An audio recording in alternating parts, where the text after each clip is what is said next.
What's up, guys? Carolina Jackpot coming at you August 31st, and we are getting into the 2021 picks against the spread for the weekend of September the 4th. Tonight, Carolina Jackpot is going to pick the games for Thursday, September the 2nd. Tomorrow, we'll do the ones for Friday and may get into the ones for Saturday as well.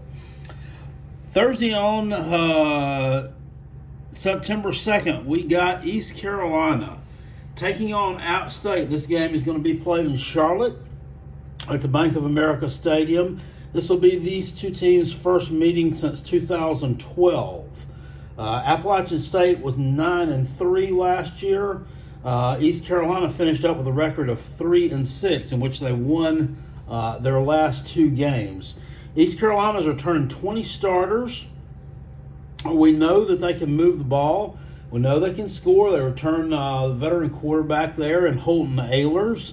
Can they hold up on the lines of scrimmage, though? Now, App State returns some starters as well. They bring in the transfer, Chase Bryce at quarterback. This guy's been all around. He was at Clemson as a backup and played at Duke last year.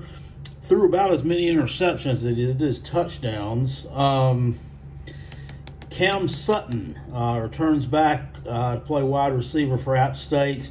Star player who opted out last year.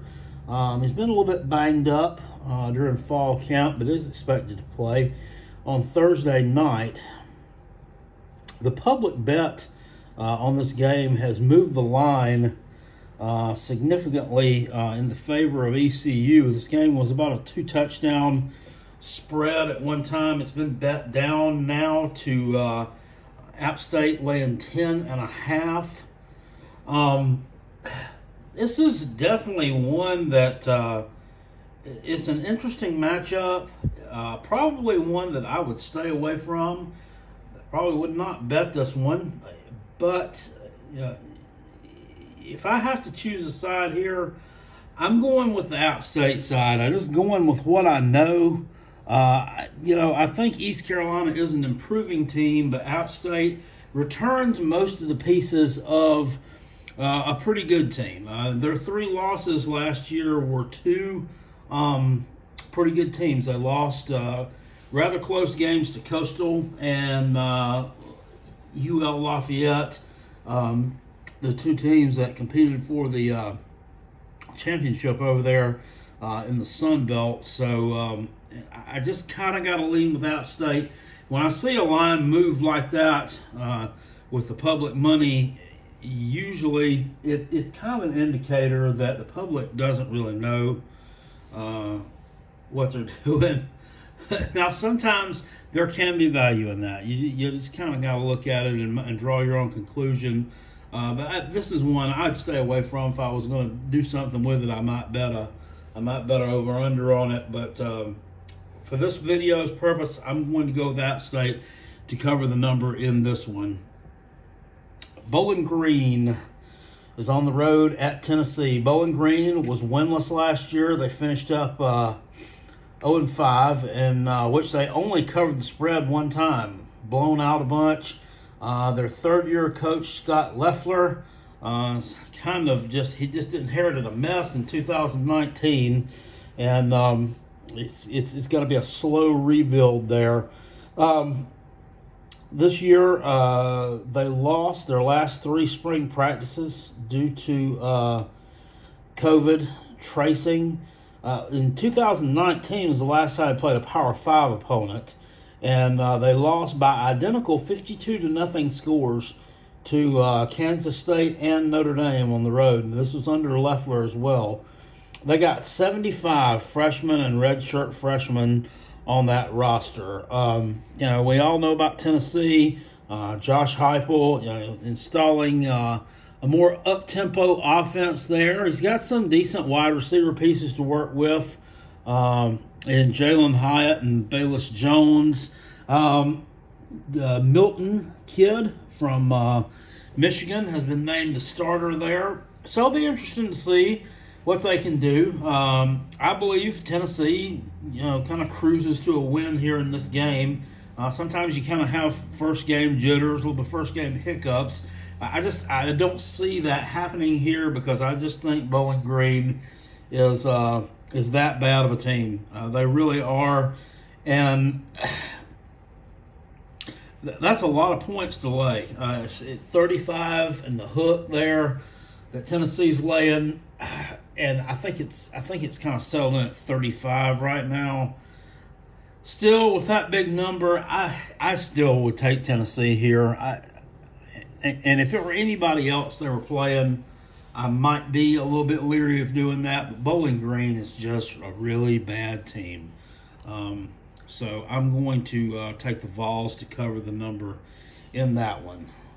Got Temple. The Owls are on the road at Rutgers. Rutgers is returning 21 starters this year from a team that went 3-6 amidst an all Big Ten schedule last year, which they pulled 3 upsets in games that they were underdogs in, and very close to pulling a 4th upset against Michigan at home. That was a double overtime game, I do believe, and I actually had Rutgers in that game. Man, oh man, I was upset when that one didn't come in for me. So with head coach Greg Schiano, we thought it was going to be kind of a slow rebuild there at Rutgers, but they turned the corner last year and really impressed some folks there. This year, could they be a bowl team? There's potential there. They do have one injury of note there. Patricia Ney is a UNC transfer. He's going to be out for this game. Defensive back there, projected starter. Temple is a team that last year under Coach Rod Carey, they didn't even really start practicing and scrimmaging until the middle of October. They didn't get in but about 6 games last year, all COVID related, of course. They returned 14 starters, and we're going to start former Georgia quarterback Dwan Mathis. You remember him. He was the one that got knocked out in the game against Arkansas last year. That was a kid that had some cranial damage or something, some kind of brain injury deal with him. So maybe he's gotten that cleared up now, and he's slated to start at quarterback for Temple. I like Rutgers in this game at home. I think Schiano's building a program there, and this year I think they're going to be significantly better record-wise than they were last year. Probably either make it to or flirt with a bowl game. So they get off on the right foot here. I like them to cover the number Thursday night at home against the Temple Owls. We got Boise State Broncos traveling to the Bounce House in Orlando to take on UCF. Got 2 brand new head coaches here, Andy Avalos at Boise and Gus Malzahn at UCF. Of course, Avalos is a defensive-minded coach. They were 5-2 last year under Brian Harsin. Both the decent teams they played, which were BYU and San Jose State in the bowl game, they lost to. So this could be, we're used to seeing Boise State kind of air it out a little bit. They do bring in an offensive coordinator from UC Davis. That UC Davis is a team that snapped the ball like once every 14 seconds or something, I was told. So it's just interesting to see what we might see there. That's different. UCF returns Dylan Gabriel at quarterback. They were 6-4 last year. You sprinkle in there, a close loss to Cincinnati. 36-33, probably the best game they actually played all year. And in the coaching position, I think they may have upgraded here, which is weird when you see your head coach kind of gets a promotion going from a group of 5 job to a power 5 job. But I think they actually may have fared out better by getting Gus Malzahn in there. We'll see. They're at home. They're going to have the home field advantage. You know that place is going to be wild. First time they've been able to have a crowd since 2019. The coaching advantage there. I think they got a perceived advantage at quarterback and the home field advantage. I'm going to lay the points of UCF here and pick them to cover the spread there against Boise. South Florida on the road at NC State. It's an interesting matchup here. This one opened up at 16.5. It's moved up to 18.5 actually now in favor of NC State. South Florida was 1-8 last year under Jeff Scott. They do return 18 starters. They played a couple of close games there in that 1-8 season versus Memphis and Temple as big underdogs. And the last game of the season, they kind of hung in there with UCF. They that their rival. Lost 58-46, but they kind of went back and forth there in the second half a little bit. They got a couple of transfer quarterbacks, Cade Fortin from UNC and Jaron Williams, if you remember him. He played for Miami a little bit a couple of years ago. Jeff Scott is kind of familiar with NC State from his time as co-offensive coordinator with Clemson. This is a team in NC State that returns 19 starters and are widely expected to finish second there in ACC Atlantic behind Clemson.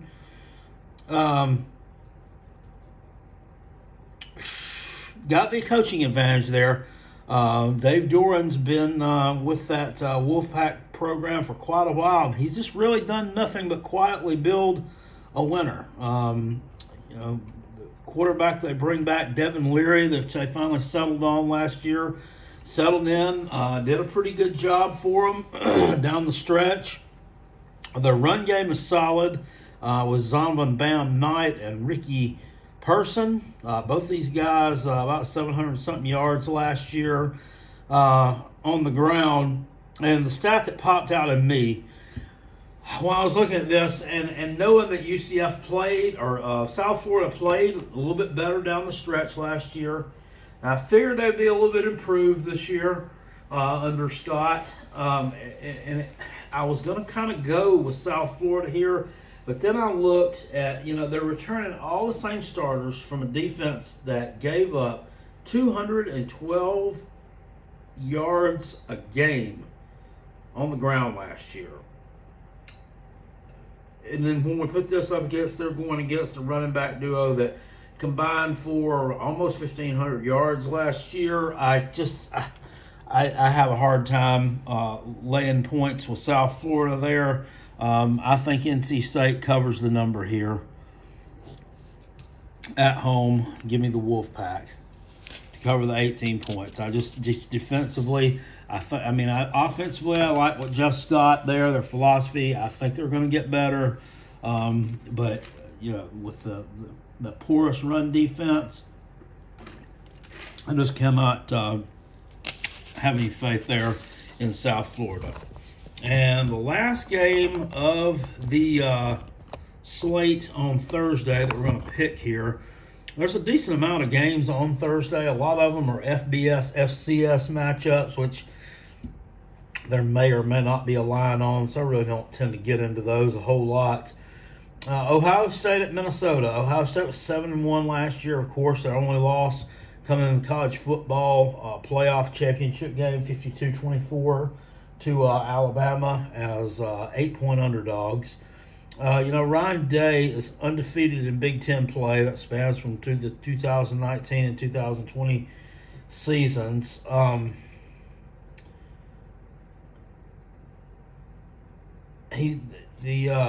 State's actually won 21 openers in a row.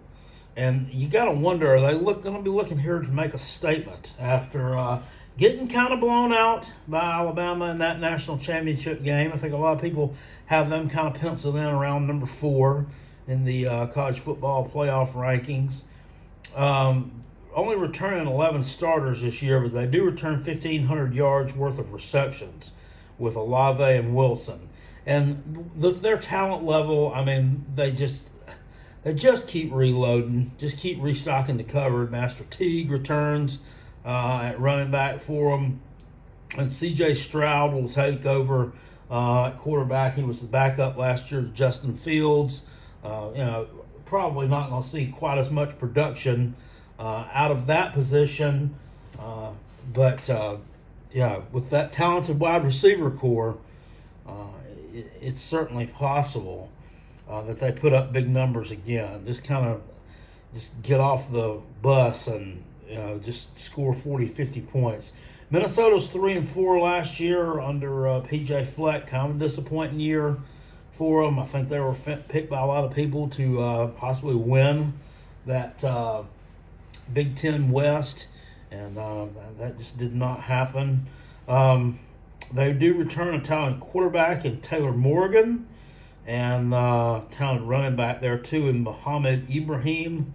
20 starters in all coming back for the Golden Gophers. Defensively, it's just a team that's just not good at stopping the run. We know Ohio State's going to run the ball there. It's a road game for them.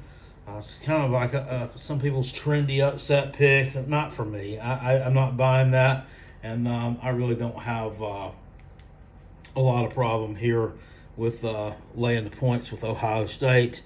Give me the Buckeyes to cover against Minnesota in Minneapolis on Thursday night.